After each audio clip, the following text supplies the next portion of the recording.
It's 11 personnel, and we're going no huddle with Andy Staples. We're brought to you by our friends at Monticello Bank, NBCBank.com, longtime presenting sponsors of 11 personnel. Shout out to Monticello Bank, and shout out to Andy Staples from On3, who's happy enough to join me today to talk a little ball.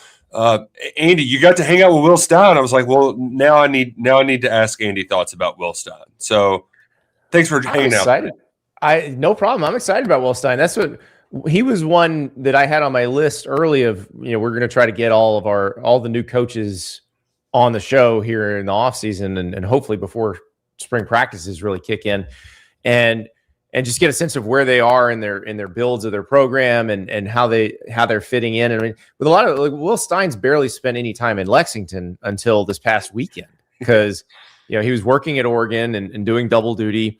And then the head coaches go on the road, and it's really their only chance to go on the road and see players. So see the high school players. So he's just now kind of getting into the meat of the job. But I was excited because Ari and I, Ari, my co-host, Andy and Ari on 3, we've talked about this a lot on the show. Like this was a cycle where you kind of had to be a sitting head coach to get a job. And Will was one of the few coordinators who got one. Mm-hmm. And I'm excited to see what he'll do because I feel like I know what Alex Golish is as a head coach, what Ryan Silverfield is as a head coach, what James Franklin is as a head coach. Like I know what those guys are and how they act and how they operate. I don't know how Will Stein's going to be, but he's one of those people that when you met him as he was coming up, you thought, okay, this guy could be a really good head coach someday. And I love the way he's attacked things since he got to Kentucky. I love that he prioritized offensive line in the transfer portal. Now, obviously, there wasn't a lot of choice because they had to basically they needed 5 new starters. It's every offseason in Lexington. Well, but who knows? Maybe this is the beginnings of a new big blue wall. Yeah. I mean, that's the thing. He prioritized the right things, and I think that's a great start. And we had him on the show, and obviously, look, we can't help but ask the Indiana questions because the Kentucky and Indiana comparisons are pretty easy to make. I mean, they're geographically very close. They kind of occupy a similar – well, Kentucky's a lot higher up in the SEC football-wise than Indiana ever was in the Big Ten. But they're schools that obviously care deeply about basketball too. And with Kentucky, it's hard not to ask the guy like, hey, Kentucky's in way better shape than Indiana was when Curt Cignetti took over. So is it possible that Kentucky can make that kind of leap? And obviously, he's not going to come out and say, oh, sure, we're going to win the national title in 2 years, just like Indiana did. Right. But he's confident enough to say, hey, we can win in the SEC now. We can compete in the SEC right now. And I don't think he looks at that schedule and says this is impossible. I think most of us look at that schedule like, oh, my God, this is your first year? Like, Alabama comes in week 2, and then you have to go to College Station the next week? That's crazy. But I think about how we looked at those schedules this year, and some of them didn't shake out the way we like. I thought Oklahoma would have the hardest back half of the season anybody's ever had, and the way it shook out was not that way, and they ended up using that back half to make the playoff. So I don't think we can assume too much, but what I do think is interesting is Kentucky is the type of program that can change its fortunes in this era of college football, because before there was a ceiling on what Kentucky can do. Right. And I think you saw Mark Stoops get them about as close to that ceiling as humanly possible. And Mark Stoops was perfect for the old era. Yeah. The way he coached was perfect. He could find the undervalued assets out of the high school ranks. Mm-hmm. Those guys before the transfer rules changed couldn't leave without having to sit out a year. So they would stay and they would develop, and eventually they would turn them into really good players. And that all got turned on its head in this era. So in this era, Mark Stoops did not seem as prepared, as capable. You know, the decision to pay a bunch of money to get Zach Calzada when you already had a better quarterback on the roster in Carter Boley was, I mean, from the outside, insane. Mistakes were made. Gerald Mincy was another famous mistake that probably doesn't get as much rep as the counting the money. But I mean, you paid that guy to be your starting offensive tackle, and he's at the concession stand in the last game of the year. Exactly. And Lance Hurd, probably a little bit different story. Yeah. they're paying him to be a starting so. left tackle. My guess is he will be their starting left tackle. Be pretty good at it because we've seen him be pretty good at it in Tennessee. But I do think Kentucky, in terms of resources, in terms of commitment, they're willing to do what it takes to win. I mean, the fact that they're paying Mark Stoops all this money to not coach, and I realize he did him a favor and let him split up the buyout, but this is still a significant investment to make the change in the first place. Well, so their willingness to do it is I think why I'm confident that if Will Stein's the right guy, they can be significantly better, not just like kind of good, but they could be one of the programs that changes echelons if he's really the right guy. I wanted to bring that up because I believe the term that you coined was the most cost prohibitive buyout in college football. I feel like I had to take a drink whenever I heard that when you and Ari were talking. I mean, if you had to pay it all at once, it was worse than Jimbo's. Yeah, it was insane, which I think when we got to that point, it felt like it had to move on. But my question for you, Andy, do you think that Mitch Barnhart ultimately does make this investment if he doesn't have Will Stein, this Kentucky guy, this ascending coordinator, where all the stars are kind of aligning that they can bring in this young guy who's kind of the opposite of the past and make it happen? Well, I think it's important that he struck when he could, because Will Stein would have been offered other jobs this cycle had Kentucky not opened. It wouldn't have been the only one he was offered. Now, he might have stayed at Oregon. Right. Because it's a very good job and you don't leave unless you feel like it's a really good situation. But you don't want to miss out on, if you think that's the perfect candidate for your job, you don't want to miss out. I'll give you an example from the past.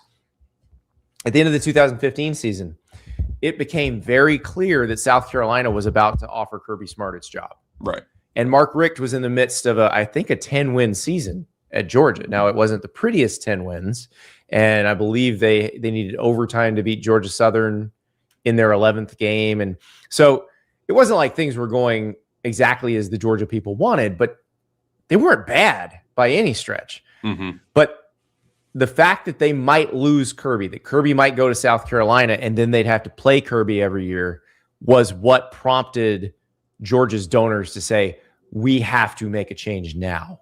This is our time. This is our chance. If we miss out on this guy and he goes to South Carolina and makes them awesome, and we're stuck here in purgatory. Hell.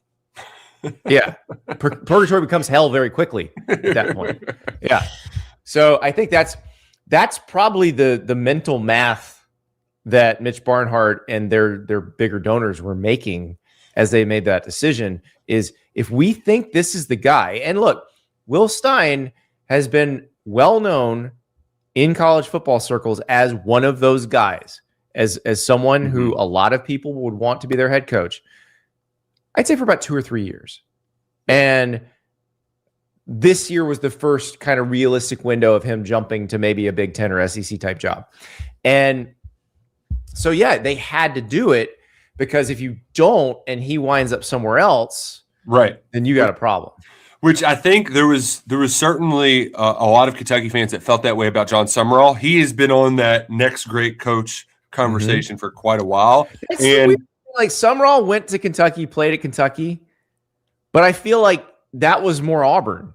Like, their fans were freaking out because, I mean, he was very far down the road with Auburn. We all know that. Right. And their fans were absolutely freaking out. Like, we were supposed to get him, and now he's not coming. And it actually, we're supposed to have Alex Golesh on the show, the coach Auburn did hire. I can make a case that the Summerall Golesh thing in Florida and Auburn, that actually worked out better for everybody involved the way it worked out. Well, and that's what I kind of wanted to ask you about, because it's really weird how much cross-pollinating is going on now. I know a lot of folks here think more about Kentucky and Louisville, right? Like, there's, I think, 4 former Louisville players or assistant coaches that are with Stein at Kentucky. There's the Stein Louisville thing is so funny, though. Like, the guy was a Kentucky fan growing up. His dad played for Kentucky. It's just that Louisville offered him a spot on the team to play cornerback. Like, right, and Kentucky won it. Joker Phillips didn't. Yeah. But it's weird that you have that aspect of it. But it also this works with Florida too. You've got a former Kentucky player, assistant that's coaching Florida. Brad White, Chris Collins, they pack up and go over there. You have a trade. I know that we don't talk about starting safety trades, but they have Jordan Castell and Cam Dooley. They switch spots. And then Kentucky has Jay Bateman as their defensive coordinator. He was at Florida. He brought some players from Florida there. So yeah, he was at Florida with Billy Napier originally, and then went to Texas A&M when there was a shakeup on the defense on Billy Napier's staff. And but like Jordan Castell and Aaron Gates are guys that I believe he recruited out of high school. He recruited those guys to Florida, So which it's weird how this all works in the modern era. It's hard to get your mind around.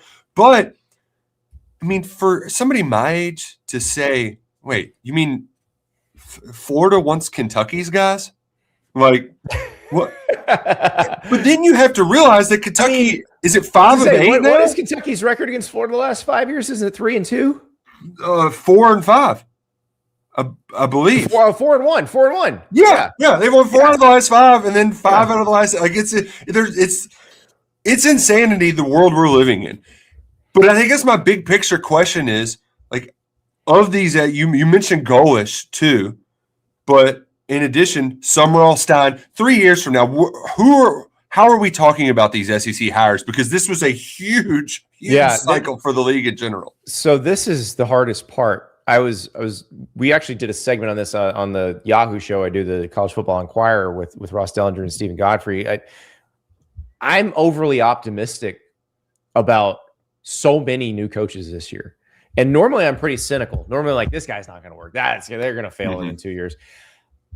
I am excited about a lot of coaches that got hired this year. And I think my co-host Stephen Godfrey explained it to me. Like he psychoanalyzed me on this one. It's a lot of old thinking. I don't say old guys because like Kyle Whittingham is an older guy, but he's going to Michigan, but he doesn't think like an old guy. He's very adaptable. And so I think he'll be successful there. But a lot of old thinking being flushed out. Mark Stoops, Hugh Freeze, Billy Napier. These are people who did not adjust well to the new world. And it's weird because Napier is actually much younger than Stoops and Freeze. Right. But it doesn't matter how old you are. It matters how flexible you are up top. And some people get fairly set in their ways and they're just not designed to adapt. And you look at this, and this is essentially a repudiation of all those guys. Brian Kelly, I think, is one of those guys. Yeah. So you bring in Lane Kiffin, who has proven beyond a shadow of a doubt that what he does works in this era. You bring in John Summerall, who in the previous 2 stops as a head coach was in the conference championship game every year and won it 3 of the 4 years. Like, yeah. You bring in Alex Golish, who took over. I don't think people understand how hard the USF job is. Like, it's very difficult to win there. He had winning seasons every year, and when he finally had his quarterback healthy all year, they won 9 games. Like, he's a very good coach. And then Will Stein, who was apprenticing for the guy Dan Lanning, who I think does this era as well as anybody. Yeah. So I know where you're going with this question, because this is what I was struggling. This is why I brought it up on the other show. I was like, we know they're not all going to work. Like somebody's going to fail out of this bunch. Yeah. But I'll be honest with you, I don't know who it's going to be, because I like the thinking. I like the thought process behind all these hires. I think that they are all people who have demonstrated that they are capable of competing in this environment. And I think a lot of what it comes down to is, does any of the other stuff get in the way? Right? Because it feels like in this new era, there's something stupid and seemingly trivial that ends up becoming the mountain, right? Like because you look at what happened with Mullen. It was we're talking about recruiting when it's recruiting. Hugh Freeze, it was golf, but really there's a lot more there. Yeah, I'd say those are gross oversimplifications of what was going on. Like with Mullen, he could do the on the field part, he could do the development part, he could do the evaluation part as well or better than anyone. He did not want to compete for the top players against the Kirby Smarts and the Nick Sabans of the world. He did not want to do what was required to get those guys, which, by the way, might have been okay if you just hung on to him because the world changed. Yeah, exactly. And you bring in a GM, you kind of do what USC did with Lincoln Riley, and you bring in a GM is like, okay, he's going to go get you players since you're not, you don't have the stomach for this. Just get on the phone for the closing, right? Like, just show up here. But he's going to get you players. And if you look, since Chad Bowden's been the GM at USC, like USC gets players. That's no longer a problem. So, but that was Mullen. Hugh Freeze basically just stopped evolving offensively. Yeah. And that they got players too, but that was a disorganized mess. Oh yeah, exactly. They were not locked in, and they just, like his inability to recognize when he had the wrong quarterback in, which happened to them the entire time he was there. It's baffling. Because that was the word I had too. Yeah, I mean, this guy, he won with Bo Wallace at Ole Miss, and he resurrected Malik Willis's career after he transferred from Auburn to Liberty. Like, this was a guy who used to get a lot out of quarterbacks, but he just didn't. So, that's the thing. I think the best way to look at this is, whose school is going to take the roadblocks away? Whose school is going to be like Indiana, who got Kurt Cignetti? He's like, do your thing. We trust you. You're good. I actually think Kentucky could be that school. I really do. Particularly from a fan perspective, as soon as they see him just score points, it's going to make people so happy. I love that. and it's so funny because he's like 2021. Liam Cohen's sitting there and Will Levis. And you can see him getting visibly frustrated that they didn't score more points even then, and they were good that year. And I mean, it feels like he's kind of one of us in that regard, where it's like if Mark Stoops, like that's I think what's most impressive about what Mark Stoops accomplished. He did it all without scoring any points.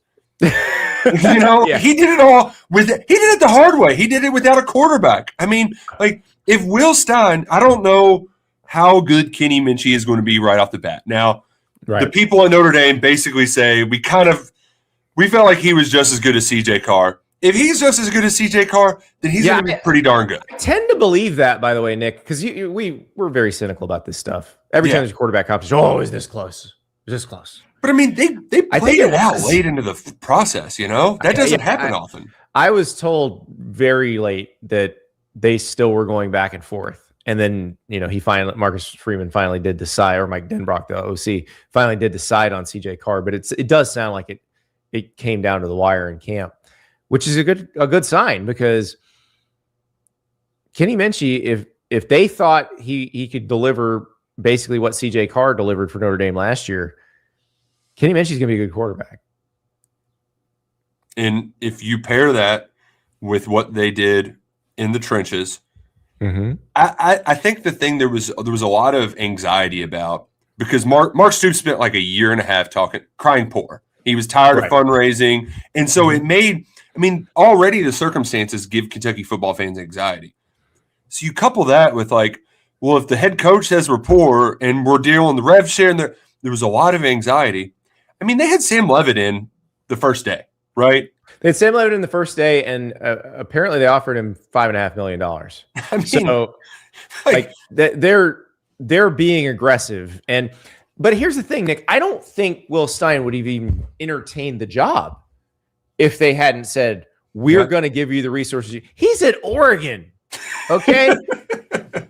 When Oregon wants a player, they don't get pushback. Dan Lanning doesn't get pushback from the administration. The administration's like, go get him. On top of that, not only did they go get a quarterback that you stole from Matt Rule, who I don't think was very happy about that, very thrilled about that. Will Compton certainly wasn't. But on top of that, you go and you get guys who definitely cost high dollar in the offensive line. Offensive linemen ain't cheap, and they went and got them. Yeah, you got a 3-year starting center from Baylor. Like I talked to Alex Golish last week at the Senior Bowl, and he brought his 3-year starting center from USF. And I said, how important is that to have your QB and your center who know the offense and you understand everything? He's like, it makes me sleep better at night. Like having a center who started that many games makes me sleep better at night. And I think that's probably how Will Stein feels about that. Even though he, he's moving to a different offense. Right. But it's a guy who's seen it. Yeah, he's played big time college football. And I think one thing this era is teaching us is that a 22 or 23-year-old with 36 starts under his belt is probably going to whip the ass of a 19-year-old, even if the 19-year-old is a 3-and-done NFL player. Yeah. Leverage. Football's a game of leverage. It's just it's old man strength. Yeah. It's where to put your dad strength, and, dad strength, even if you aren't a dad yet. Like, well, I think it's going to be 3 straight years they've got a married man playing center. Or center or guard. So I'll give you a story from when I was 17 years old. So I was a walk-on tackling dummy at Florida. And I get out there, and there's this guy named McDonald Ferguson. And I don't remember why Ferg delayed his enrollment. I don't know if he had served in the military or something like that. But Ferg was 26 years old. It sounds 26-year-old McDonald Ferguson sounds terrifying. Yeah. Ferg bench press 500 pounds. I get out of my stance and he hits me. I'm 17. He's 26. And I'm like, oh, that's what a grown man can do. And I'm just a boy. So even if you are, future star, 5-star prospect, 300 pounds, if you're 18, 19, you're still just a boy compared to the 23-year-old. And I think that is what everybody's learning in this era. Get old, stay old, that whole thing. Mm-hmm. That's why I was so impressed with what Will Stein did, because he didn't go in there and say, well, we can't do it. Got to build on the offensive line, got to redshirt some guys. Like that would have been the old model. Mm-hmm. That's what every coach 10 years ago would have come in and said. There ain't no year 1, year 0 bullshit anymore. Like you win now. Like your job is to win now. And they went out in the portal and acted like that. And I think that is what makes this all so interesting. Well, Andy, we kept you a little long, but I'm so appreciative of your time hanging out with us. Before we go, I've got one final question. I don't know if you had the schedule pulled up or not. I'm too bad at StreamYard. That's how I think Denzel Aberdeen's doing after leaving the Gators for Kentucky. He looked good against Arkansas the other night. Yeah, he's not turning the ball over. What is the game? Because the schedule is daunting. LSU at A&M, at Oklahoma, at Vanderbilt, at Tennessee, Florida. Not easy. But what is the game that you and Ari are going to go live on a Saturday evening or afternoon, and you're going to be like, can you believe what Will Stein just did? What's it going to be? I'm going to go early. Because, one, the Stoops era Kentucky teams played teams ridiculously tough in this spot on the calendar anyway. Yep. Crimson Tide coming to Kroger Field, September 12th. Listen, if Alabama still can't run the ball, every SEC team that plays them has a chance. Better get that fixed. How is Kalen DeBoer done, and how did he do in that first road game last year? Not great, Bob. No. And do we really trust the quarterbacks? I don't know. There's just that's the thing. We don't know. And honestly, like, what if Keelan Russell is the next Heisman winner? We just don't know. Yeah. That's the other part, is Austin Mack or Keelan Russell, whoever wins that job. Like, we could be saying this, and let's say Keelan Russell wins and he's really that guy, and Alabama just beats the crap out of everybody. But what we saw at the end of the season was alarming. Like, they were not capable of running the ball, which I can't process that after watching 2 decades of Nick Saban teams. So it would be a lot of fun. First SEC game of the year, standalone, ABC 3:30. Well, I mean, think about last year. last year's Kentucky team, which I don't think last year's Kentucky team was all that bad. I think, you saw some flashes of what but they played Ole Miss as tough as you can. Yeah. An Ole Miss team that made the semifinals. And we were thinking that Kentucky should have won that game. And instead, Right. So, and that's the other part too that I really enjoyed about your conversation with Will Stein. If y'all haven't watched it yet, go watch it. But he's like, they're 4th and inches away from beating Texas, and it's not that far off. And so here's the other thing I will say before I go. Look at all the other first-year coaches, how much roster turnover there was. I think he liked a lot of what he saw when he got there. Yeah. I think they would have had more turnover if not. Yeah. So great point. I do think there might be a little bit of also carryover chemistry where they kept a lot of what they liked, and then they went and filled in the pieces they needed right now. But I wouldn't discount that. Man, you're getting folks fired up, Andy. Andy Staples, Andy and Ari on 3. They're every day talking college football. I know that this is the slowest time of the year, but it's never slow, Andy. There's always ball. Never slow. I mean, Lincoln Riley went off on Cowherd's show yesterday. There's always something. Somebody's always saying something dumb. Somebody's always filing a lawsuit.